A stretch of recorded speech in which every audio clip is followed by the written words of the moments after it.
La Chambre de métiers et de l'artisanat, auprès de l'ADEME et de la région, s'est engagée à faire la promotion des métiers de la réparation, du réemploi et de la réutilisation auprès du grand public grâce à la marque Réparacteur. Comme son nom l'indique, les artisans adhérant à cette marque qui couvre aujourd'hui les 2/3 du territoire français sont de réels acteurs convaincus de l'économie circulaire. Malheureusement, ils sont souvent peu visibles et méconnus du grand public.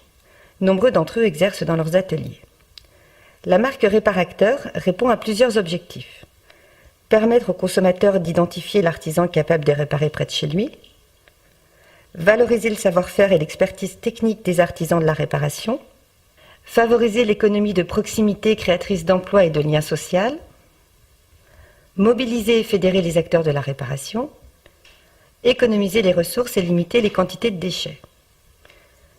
Réparacter, c'est restaurer, retaper, rénover, raccommoder, ressemeler, rafraîchir, relooker, revigorer, reconditionner. Nous avons tous le pouvoir d'agir en consommateurs responsables, réparacter au lieu de jeter.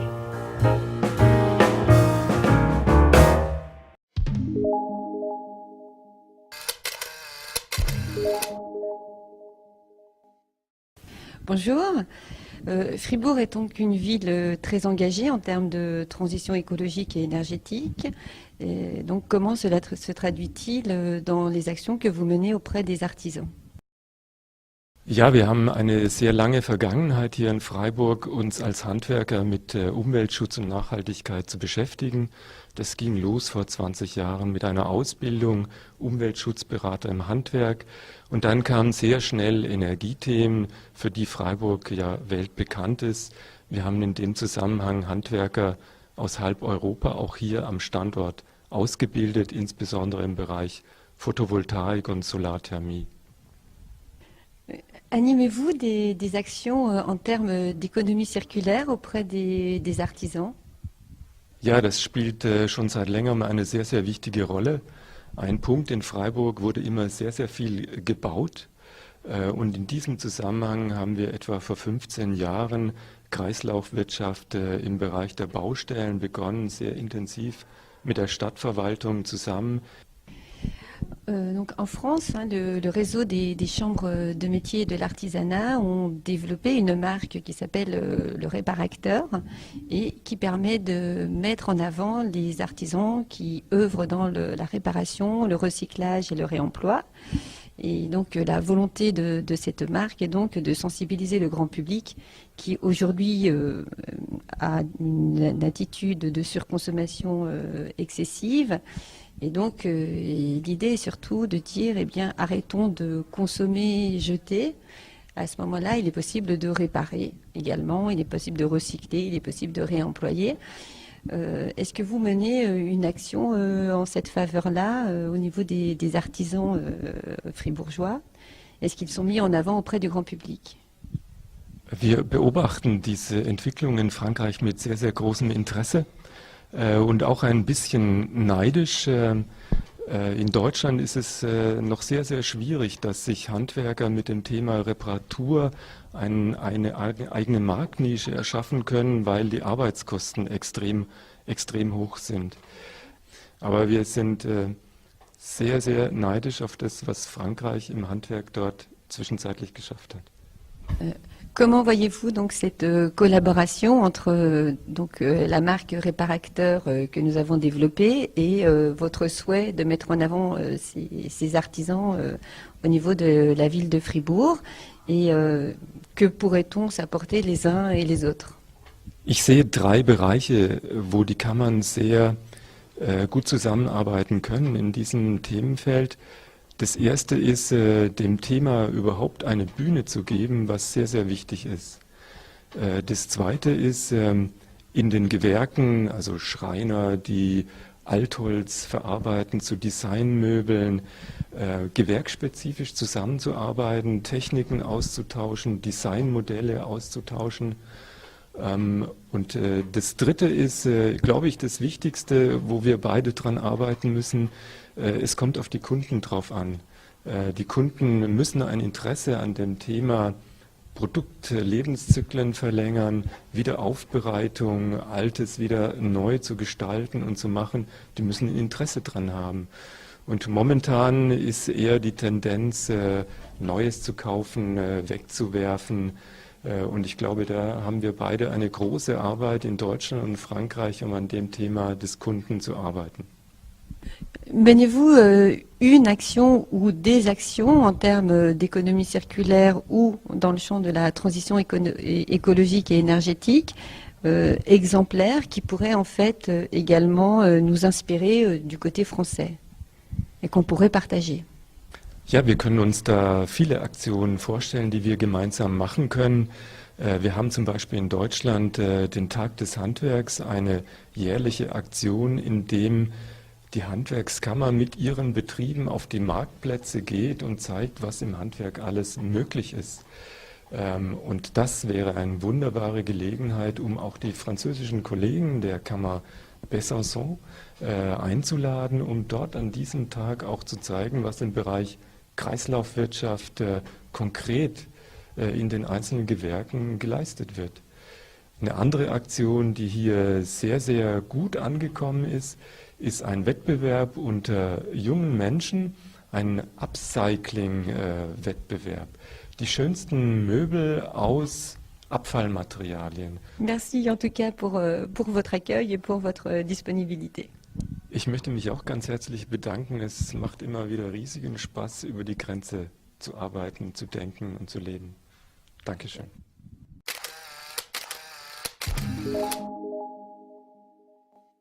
Est-ce une pratique courante pour le consommateur allemand d'avoir recours à un tapissier?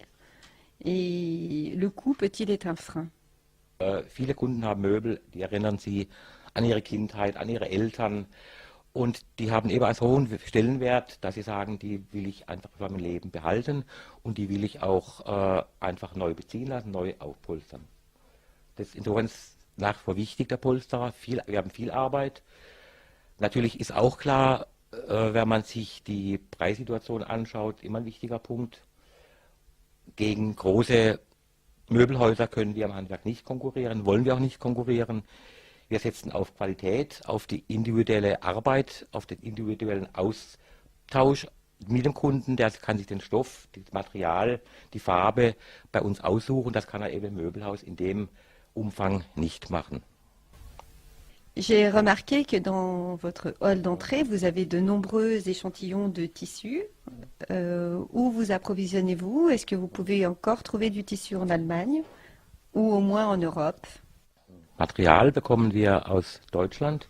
Es gibt hier in der Stadt in Freiburg einen Lieferanten, der das ganze Polsterzubehör hat. Also Schaumstoff, Rosshaar, Afrik, Nägel, alle Dinge, die wir brauchen, bekommen wir über den einen Großhändler. Es gibt in Deutschland 4 größere Firmen, die Polstermaterial haben und anliefern. Est-ce que le métier de tapissier est un métier qui est encore répandu sur Fribourg? Et est-ce que vous travaillez en réseau entre tapissiers? Ja, ich habe gute Vernetzung in Freiburg. Ja, wir sind eigentlich alles kleine Betriebe, die in Freiburg arbeiten. Und wir kennen uns, wir schätzen uns, wir arbeiten auch miteinander. Zum Glück ist die Zeit, wo jeder im anderen einen Gegner gesehen hat, eigentlich vorbei. Es gab mal die Zeit, wo jeder Angst hatte, der andere nimmt ihm einen Auftrag weg. Heute ist es eigentlich zum Glück so, dass die meisten wirklich kollegial miteinander umgehen. Unser Problem ist nicht der Kollege von nebenan, unsere Probleme liegen eigentlich woanders. Und wir sitzen alle in einem gleichen Boot und von daher arbeiten wir auch gut zusammen. J'ai remarqué que dans votre atelier, vous avez actuellement 3 jeunes apprentis qui travaillent. Avez-vous pour habitude de former toujours autant de jeunes étudiants? Ja, wir bilden schon sehr lange aus. Also ich habe jetzt, ich glaube, inzwischen 34 junge Leute wurden hier ausgebildet oder sogar 36. Und von denen sind inzwischen 6 selbstständig als Raumausstatter. Also blieben im Beruf, sind selbstständig, wir haben einen guten Kontakt.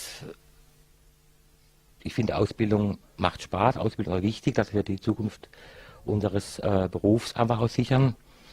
Und wir bekommen eigentlich noch relativ gut Lehrlinge. Also die Nachfrage hier in unserem Gewerk ist gut. Es gibt andere Berufe, die haben deutlich mehr Schwierigkeiten, die bekommen kaum mehr Lehrlinge. Merci pour votre accueil et pour votre disponibilité. De rien.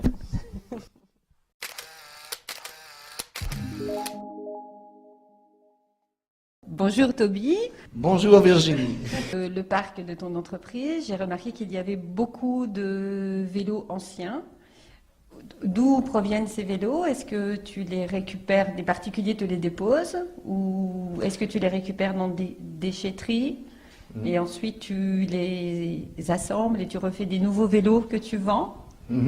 Oui, c'est ça. Es ist das Zweite. In erster Linie ist es natürlich unsere Aufgabe, sämtliche Teile oder Räder wieder aufzubauen, die aufbaubar sind, um sie wieder zur Verfügung zu stellen. Denn das ist der Zweck des Fahrrads, Mobilität zu gewährleisten. Viele Sachen, die nicht mehr funktionieren, sind immer noch schön anzuschauen und dementsprechend bewahren wir sie dann schon, um aufzuzeigen, wie die Technik mal war und wie sie sich entwickelt hat. Donc je remarquais que les Fribourgeois se déplacent beaucoup en vélo. Est-ce qu'ils sont propriétaires systématiquement de leur vélo, ou est-ce que vous avez un système comme chez nous en France qu'on appelle le vélo libre, c'est-à-dire que ce sont des vélos qui sont en libre accès mais sous forme de location qu'on trouve essentiellement dans les centres-villes? In erster Linie möchte man hier in der Gegend sein Fahrrad eigentlich besitzen.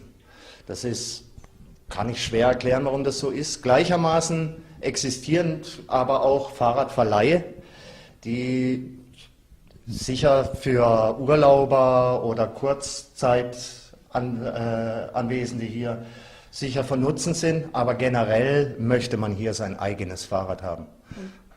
Es gibt da natürlich auch noch eine Ausnahme, das sind nämlich die Studenten, die hier nach Freiburg zum Beispiel jedes Jahr neu kommen und zum Teil nur 1 oder 2 Semester bleiben. Est-ce que les habitants de Fribourg entretiennent eux-mêmes leur vélo, ou est-ce qu'ils ont très souvent recours à un professionnel pour déjà qu'il soit très bien entretenu et afin qu'en fait que le vélo ait une durée de vie la plus longue possible? Tatsächlich ist das geteilt.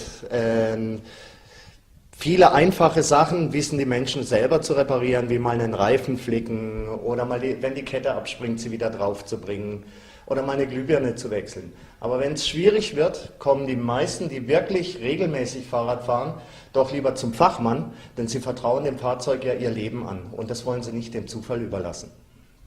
Merci en tout cas de nous avoir accueillis, c'était un grand plaisir. Pour moi aussi. Merci beaucoup.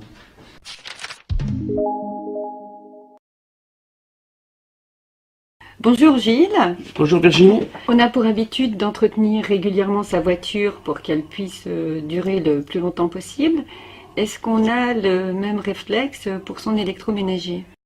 En général, on va dire que les appareils d'électroménager sont très mal entretenus par les propriétaires. Souvent, on a souvent des pannes qui sont liées à l'entretien. Et ce qui se passe, c'est qu'on a quand même, on va dire aussi pareil, depuis 5-6 ans, les clients qui reviennent à l'entretien de l'électroménager, mais c'est encore très peu par rapport à ce que devrait être l'entretien d'un appareil. Donc on peut avoir des surconsommations d'appareils, on peut avoir des pannes qui arrivent juste à cause que l'entretien de la partie de leur électroménager n'est pas fait correctement. Donc, comme tu disais sur l'automobile, c'est pareil, ça tombe en panne si on ne fait pas l'entretien de sa voiture. Mais c'est pareil pour la partie électroménager. Et le consommateur actuel lit très rarement les notices qui sont fournies avec les appareils, j'imagine. Et ça doit sûrement au moins entartrer des appareils, enfin, ça raccourcit leur durée de vie en tout cas. Tout à fait. En fait, sur la partie des appareils qui sont branchés à l'eau, donc le lave-linge, le lave-vaisselle, la partie calcaire est énormément en cause sur les pannes. Et surtout en surconsommation, parce qu'on est toujours sur les surconsommations de chauffage, de produits de lessive, tout ça. Donc en fait, il se passe que si les consommateurs entretiendraient un tout petit peu plus leur appareil électroménager, ils feraient des économies autant sur le dépannage que sur leur consommation. On entend souvent parler de l'obsolescence programmée dans les médias. Est-ce que ce discours a un impact sur le consommateur? C'est-à-dire que est-ce qu'il se dit, tiens, Mon lave-linge est en panne, il a 7 ans, donc je ne vais pas le faire réparer? Ou est-ce que quand même, malgré ce discours-là, il a le réflexe d'appeler un réparateur pour avoir quand même un diagnostic? Disons qu'on a deux consommateurs. On a le consommateur qui va pas faire réparer parce que pour lui, si l'appareil a plus de 7 ans, il essaye pas de faire réparer, il va acheter un neuf. Donc suivant pareil, on revient toujours sur le prix d'achat de l'appareil à la base. Et on a une autre population de consommateurs qui est carrément différent. On se retrouve où là on répare beaucoup plus, mais c'est toujours par rapport au prix de la valeur de l'appareil. Le consommateur actuellement achète souvent donc son électroménager soit dans des grandes chaînes de distribution ou alors même sur du e-commerce. Lorsqu'il a un problème, qu'est-ce qu'il fait? Est-ce qu'il appelle un réparateur indépendant comme toi ou est-ce qu'il a tendance à retourner à l'endroit où il a acheté en fait initialement son bien et contacter leur service après-vente? À savoir que ces personnes-là vendent également du neuf. Mais ce qui se passe souvent, c'est le consommateur retourne, le consommateur français surtout, retourne où il a acheté dans son point de vente. Tu adhères à la marque Réparacteur déjà depuis 2 ans. Est-ce que tu peux nous expliquer ce que ça a pu t'apporter, cette démarche? Donc en fait, le label Réparacteur a apporté pour nous les artisans qui y adhérons, je pense un gage de reconnaissance par rapport à l'environnement et tout ce qui est le recyclage et l'entretien des appareils. Le client a plus confiance en nous qu'on soit labellisé Réparacteur. Merci Gilles. Merci Virginie.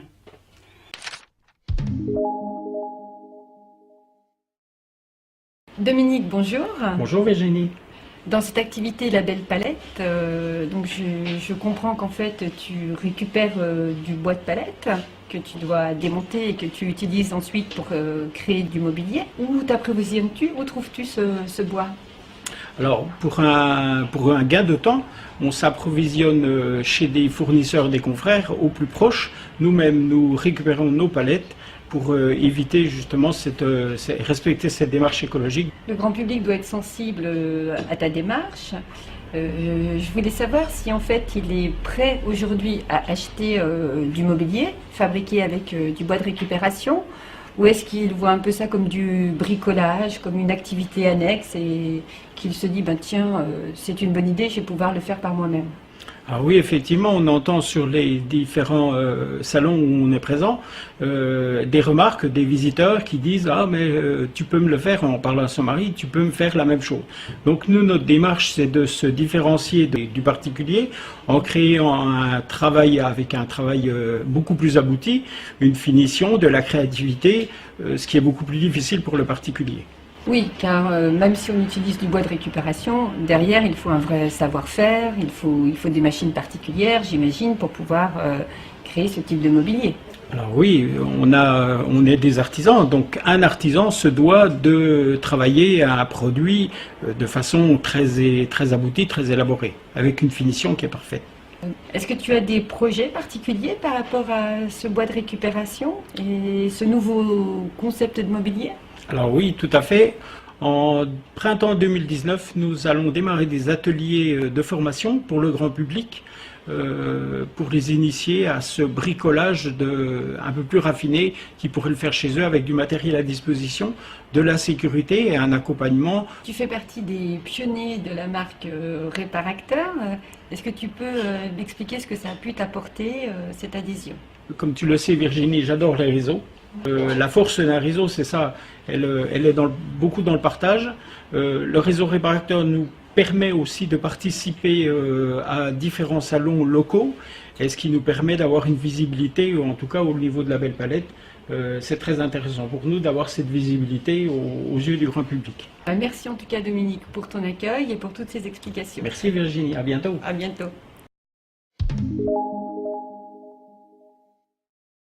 Bonjour Stéphane. Bonjour Virginie. Est-ce que tu peux me dire si aujourd'hui le consommateur bisontin a facilement recours à un tapissier ou est-ce qu'il faut que tu effectues des démarches commerciales importantes pour te faire connaître ?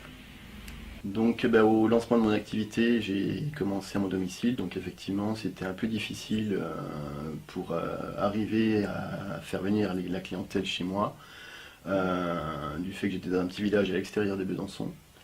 Et c'est pour ça que j'ai pris la décision de venir m'installer au centre-ville, place Flore, afin de pouvoir avoir un accès plus accessible et qui m'a apporté énormément à ce niveau-là, puisque le client maintenant vient à moi, je n'ai plus besoin d'aller le chercher.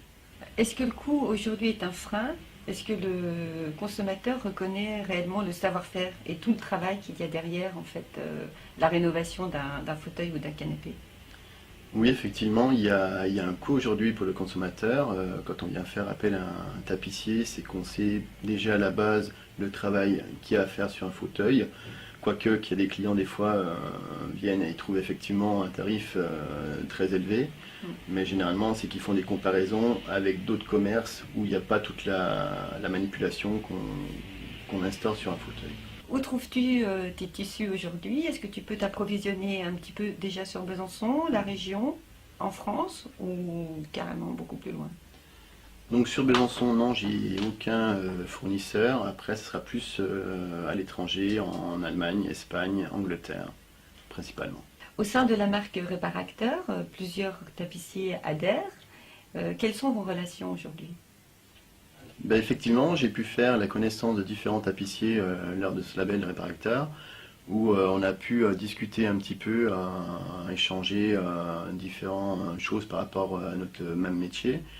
Et notamment par rapport au recyclage de la mousse par exemple, puisqu'on gaspille quand même pas mal au niveau des coupes, où on peut voir un petit peu pour trouver une machine pour justement broyer un petit peu cette mousse pour pouvoir la réutiliser dans les coussins, des choses comme ça.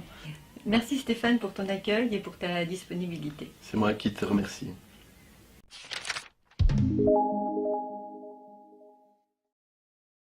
Bruno, bonjour. Bonjour. Peux-tu me présenter ton métier? Alors, en gros, mon métier il consiste à intervenir sur tout type d'appareil horaire. Alors, ça va à toutes les échelles, de la montre la plus petite au monde à l'horloge, voire monumentale. Est-ce que le consommateur actuel a encore facilement recours à un horloger? Je dirais oui, j'ai quand même, enfin moi de mon secteur, j'ai quand même des demandes régulières et puis des intérêts aussi quand je m'expose à un salon ou autre, de personnes qui ont soit des pièces auxquelles elles sont attachées parce que ça a toute une histoire, ou on a aussi quand même le domaine dans le luxe qui a pris un marché quand même conséquent. Est-ce que le consommateur, quand il achète du produit grand public, pas très cher, est-ce qu'il a quand même tendance à souhaiter le faire réparer, ou est-ce qu'en fait il se dit non, ça coûte pas cher, je jette, je rachète? Bien souvent, effectivement, il espère bien que c'est réparable. Ça l'est? Ça l'est, oui, à ce prix-là, c'est souvent du produit chinois. Les mouvements sont souvent, les mécanismes sont interchangeables, difficilement réparables. Parce que c'est tout de l'empilage, rivé, voire alimentable, pas prévu pour. Oui, quoi. Et effectivement, il m'est arrivé des fois de refuser la réparation parce que c'était impossible. Sinon, c'est quasiment, et eux, ils ont basé leur marché sur des changes standards. Quand tu diagnostiques une panne, donc parfois tu trouves des pièces d'occasion ou des pièces neuves pour réparer. Ouais. Et quand tu n'en trouves pas, est-ce que tu as la possibilité d'en fabriquer pour pouvoir faire revivre l'objet? Complètement, oui. Ouais, j'ai déjà été appelé à fabriquer des axes de balancier, recompter des spiraux, remettre de longueur pour avoir la bonne fréquence, retailler une roue, enfin, oui, bien sûr. Tu adhères au label Réparacteur. Qu'est-ce que cela t'apporte? C'était quoi ta motivation quand tu... Au départ, quand on s'est rencontrés, moi ce qui m'a plu, je dirais, la première chose, c'est la sensibilité effectivement à faire attention à notre consommation, à réguler, voir, et puis faire revivre les objets, ce que je fais déjà moi depuis longtemps. Voilà, quoi. Puis freiner cette consommation à profusion, quoi. Merci en tout cas Bruno pour ton accueil et pour toutes ces démonstrations. Merci d'avoir pensé à moi.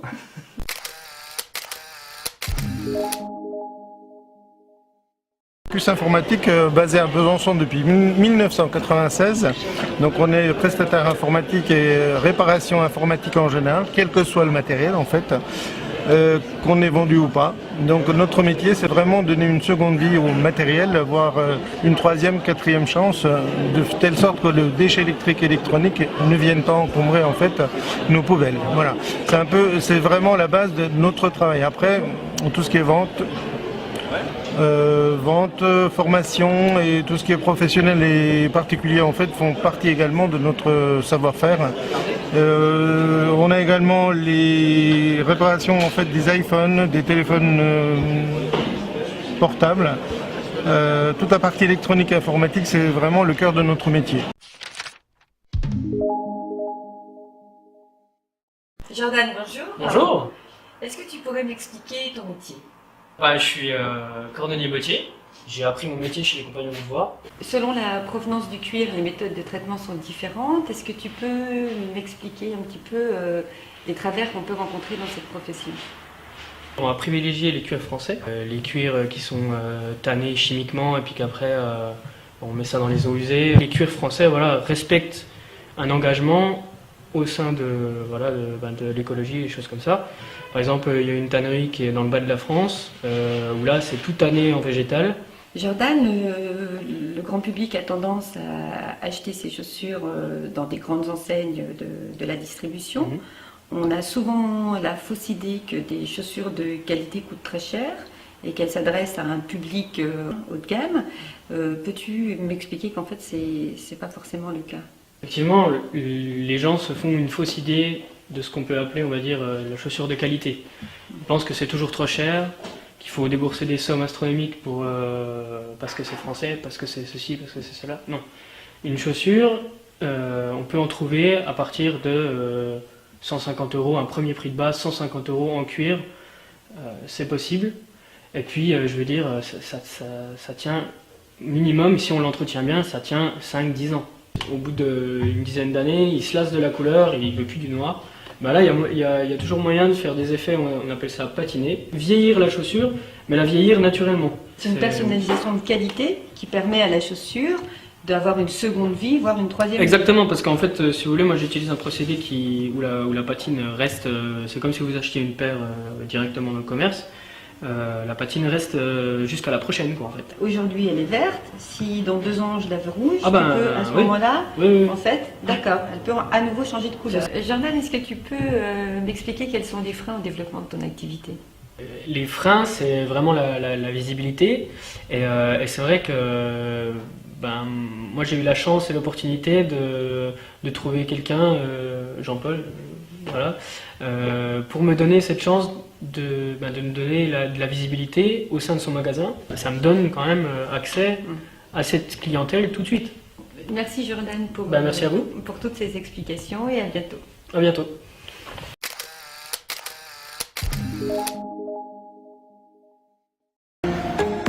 Je suis Florence, j'ai créé un atelier de relooking de meubles et d'objets déco, Flow Déco.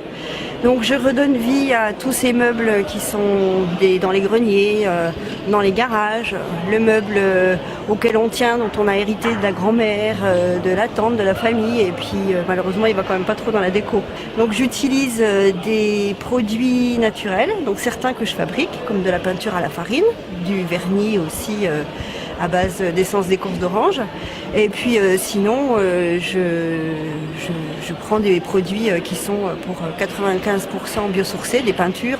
En fait, ça dépend un peu de la finition qu'on veut obtenir à la fin, en fait, et puis du support aussi. Donc je fais du décapage manuel. Enfin manuel, je me fais aider quand même un petit peu avec de l'électroportatif, mais je fais aussi de l'aérogommage. C'est un ponçage, c'est un sablage, pardon, avec un abrasif doux, ce qui fait que j'utilise pas du tout de produits chimiques.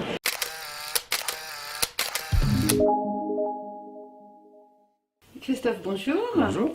Pourrais-tu me présenter l'ensemble de tes activités? Pour l'ensemble de mes activités, à la base, je suis ébéniste de formation et de métier, mais je ne fais plus du tout de fabrication, je fais surtout de la restauration de meubles, soit de façon traditionnelle, soit plus contemporaine, et je transforme aussi beaucoup le mobilier ainsi que différents objets. Tous ces trésors que tu restaures, où est-ce que tu les déniches? Alors, la plupart des objets que je les trouve principalement dans tout ce qui est brocante, les vides-greniers, Je faisais à une époque les vies de maison, mais je ne fais plus. Mais c'est que ils sont chinés. Pratiquement tous les week-ends, je suis en brocante à droite et à gauche. Le particulier qui vient te rencontrer avec des meubles anciens, hein, ou une sculpture ou une peinture, est-ce que le devis ou le coût de restauration que tu lui soumets, est-ce que ça peut être un frein? Ou est-ce qu'à ce moment-là, la valeur affective l'emporte? Ça peut éventuellement être un frein, mais bien souvent, le particulier veut un travail de qualité. Et de toute manière, il y a toujours une négociation, c'est normal. Mais en général, ça passe. Le consommateur peut avoir recours à tes services donc pour que tu effectues toi-même le travail, mais aujourd'hui on remarque que le particulier a également envie d'apprendre en fait. Est-ce que tu proposes également des cours? Alors, j'ai effectivement des clients qui sont devenus des élèves et j'ai des élèves qui sont devenus des clients. En sachant qu'un élève qui veut apprendre à restaurer son propre meuble, il peut le faire, mais il faudra surtout de la patience et de la passion, parce qu'on ne peut pas faire en un claquement de doigts ce que j'ai appris en 20 ans. Peux-tu me donner donc les motivations qui t'ont fait adhérer à la marque Réparacteur?